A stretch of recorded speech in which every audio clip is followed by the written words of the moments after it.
Hello, Bates faculty. This is Dan Sanford from Writing at Bates.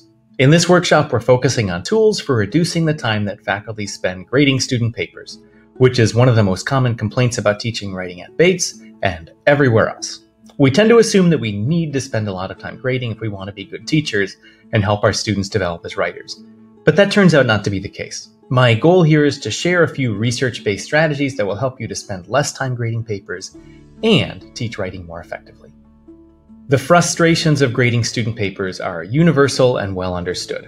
It can take an enormous amount of time to respond to student writing. Grading can be repetitive with the same issues coming up over and over.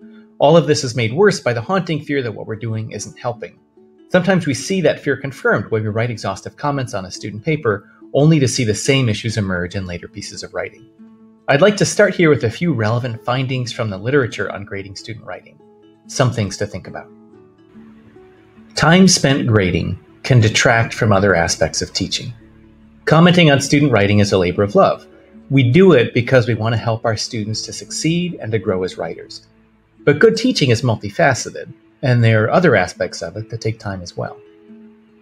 Shinsky and Tanner write that the time and energy spent on grading has been often pinpointed as a key barrier to instructors becoming more innovative in their teaching. In some cases, the demands of grading require so much instructor attention, little time remains for reflection on the structure of a course or for aspirations of pedagogical improvement.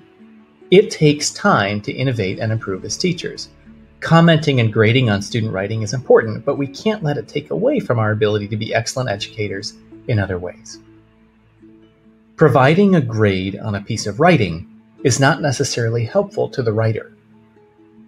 Underwood and Tregidgo write in the Journal of Teaching Writing that it's been shown that when overall grades are presented, students focus on comparing their scores to their peer scores and do not focus on feedback that is included for purposes of improvement.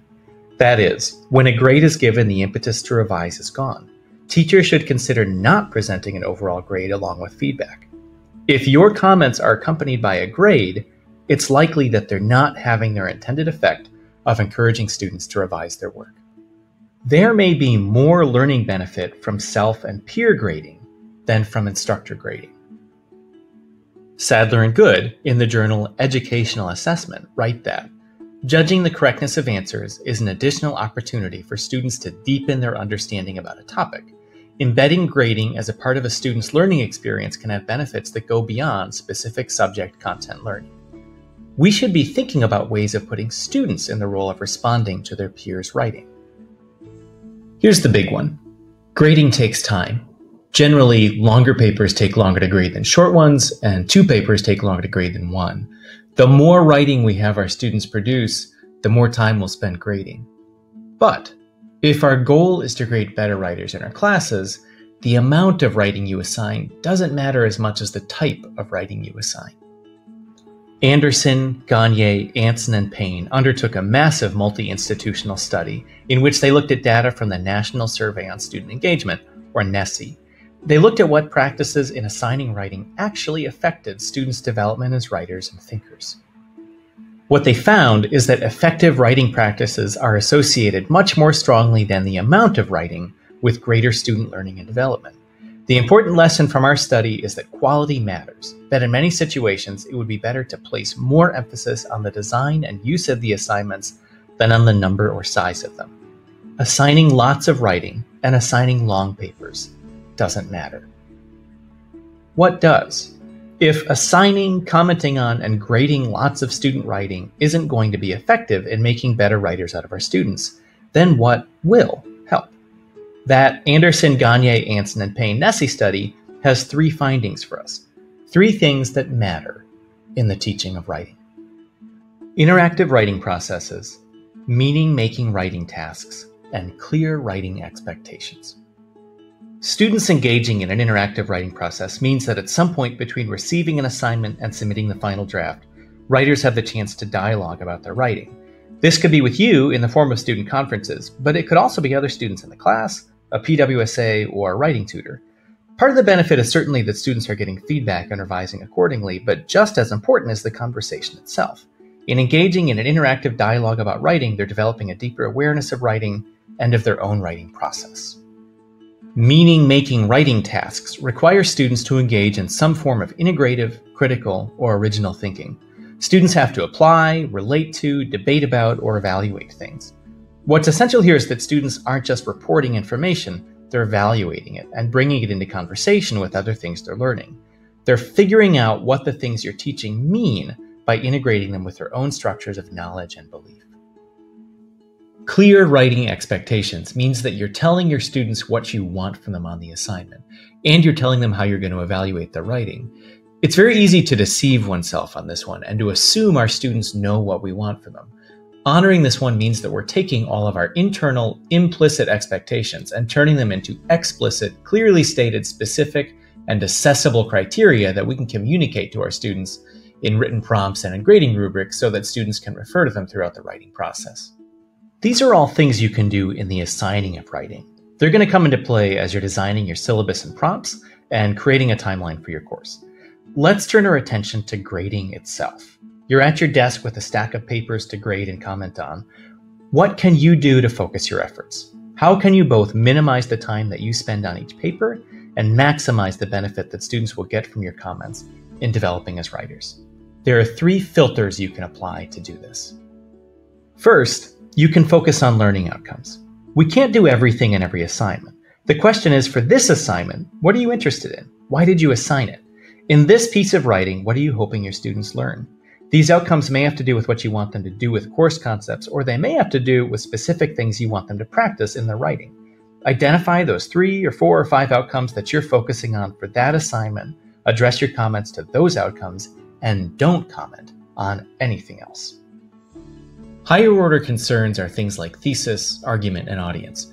Your comments are immensely helpful here because it's where students need your mentorship as a writer. Lower order concerns are things like spelling, grammar, and word choice. Students are pretty good at finding these things in their own writing. They often just need to be guided to do so and given some tools. Your guidance on any patterns you're seeing in surface level issues may be helpful to them. In general, though, this is something that tends to get better for writers over time, whether or not they get explicit coaching. Formative feedback is feedback that helps students to see where they need to focus their efforts. Summative feedback is an evaluation of student progress against a standard. When you're writing comments on student papers, your formative feedback is a good investment. Your summative feedback are those places where you're writing comments to justify or explain a grade.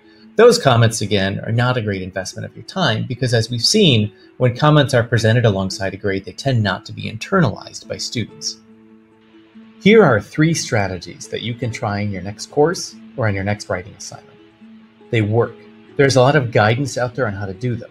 They address the research-based principles that we started with, and they focus your time where it makes a difference, helping students to become better writers. Workshopping, peer review, and grading rubrics. Workshopping is when you rotate among the students in the class, putting working drafts of papers that students are currently working on in front of the class as a whole for students to discuss and comment on what's working, what isn't, and how they respond to the piece's readers. It takes class time, and it requires setting up from day one a classroom culture that empowers students to share their writing and to offer feedback constructively. But it's great for building a shared, explicit understanding among a group as to what's valuable in writing for a particular course or discipline. Peer review is when students read and comment on one another's work. Peer review makes writing dialogic. It honors the principle that students write better when they go through a process of writing, talking about their writing, and revising. Peer review is powerful because, as we've seen, when students evaluate other students' work, their own understanding of the course material is deepened. Keep in mind that to offer valuable formative feedback, students need guidance on the learning outcomes for the assignment and on the criteria that will be used for assessment. Grading rubrics are a powerful way to have clearly stated expectations and assessment criteria. To make a grading rubric, you take each of the learning outcomes or important aspects of that assignment, and you articulate what it looks like when students do that at an excellent, adequate, or inadequate level. If you've made a good rubric, then all of your implicit expectations for student writing have been made explicit, and students can refer to them as they write. It also means that as you're grading, you have to write very little. You can simply point students to the appropriate cell on the rubric. Focusing our efforts on making sure students get formative feedback and that they get that feedback earlier in the writing process means that students are getting comments when they matter. Having those comments come from students means that students get the learning benefit of evaluating other students' ideas and the writing benefit of engaging in a dialogue on writing. Explicit goals and criteria for writing help students to write more effectively and also to self-assess their own writing. All of these tools are ways that you can be a better teacher of writing while spending less time plowing through piles of student papers. Thanks for your time, and if you'd like to talk more about grading and the assessment of writing in your course, please send us a message at writing@bates.edu.